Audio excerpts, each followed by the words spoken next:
Welcome to Take 5, your 5-minute inspirational message from Solid Rock Drogheda.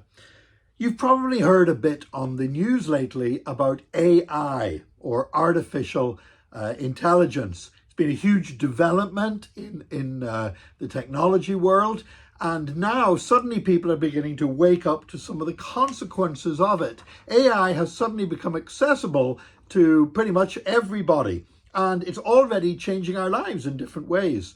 A few months ago, I was on a bus tour. It was the first ever open-top bus tour in that city, indeed in that nation. And we had headphones on, and we could listen in various languages to a commentary telling us everything we were seeing.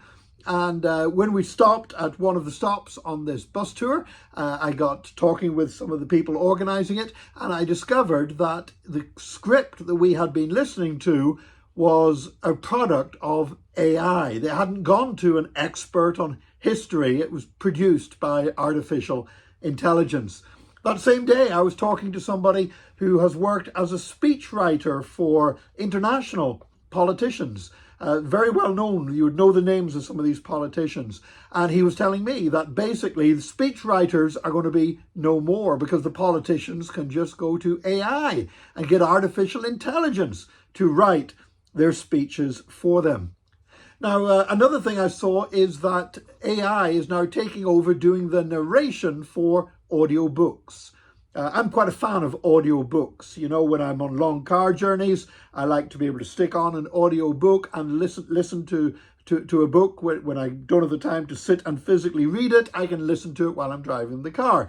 And usually they employ actors, often well-known actors, to voice the audio narration.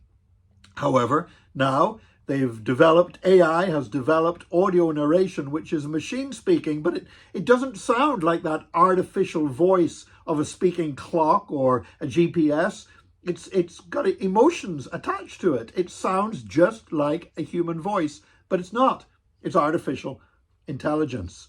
And now we're hearing that some of the people who are most involved in the creating of artificial intelligence are regretting that they ever took part in it. And they're saying about the dangers. Indeed, some of them are going so far as to say that it could result in the extinction of the human race. And, it reminded me very much of the Greek legend of Pandora's jar. You may have heard of it as Pandora's box, and that was to do with a mistranslation by the Renaissance scholar Erasmus. But the Greek myth was originally about Pandora's jar. It was a jar, and Pandora was told not to open it, but she opened it, and it released all kinds of evil into the world. And once they were released, you couldn't put them back in the jar again. Of course, there's a similar idea with the Garden of Eden, that whenever Adam and Eve took that step, that they released sin into the world, and there was no way to put it back in the box again. So is there a real threat here?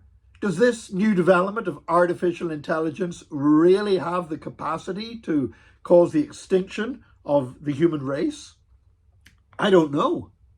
But I don't know what the future holds. Very often I look back through history and I see that people have been living thinking everything was okay, and then suddenly, whether it was an invasion, whether it was an epidemic, or whatever it was, something came that turned everything upside down. I don't know what the future holds, but I do know who holds the future. And therefore, I do not look forward to the future with fear. No matter what people are predicting will happen, whether it's global warming, whether it's artificial intelligence causing the extinction of the human race, whether it's more wars, whatever it might be. Yes, we need to do the sensible things that we can do to avoid problems, but we cannot walk in fear. We cannot live in fear. And the only way that I know not to walk in fear with an unknown future is to commit the future into the hands of Jesus Christ. I have committed my future, the future of my family, the future of my loved ones, all my ambitions, hopes and dreams and fears. I have committed them all into the hand of Jesus Christ, because I don't know what the future holds, but I do know who holds the future. And I am secure in his hands in Jesus' name. And I would encourage you today, don't walk in fear of what the future might bring, but commit your future into the hands of Jesus Christ. May God bless you today. Join us again tomorrow for another Take 5, your 5-minute inspirational message from Solid Rock Drogheda.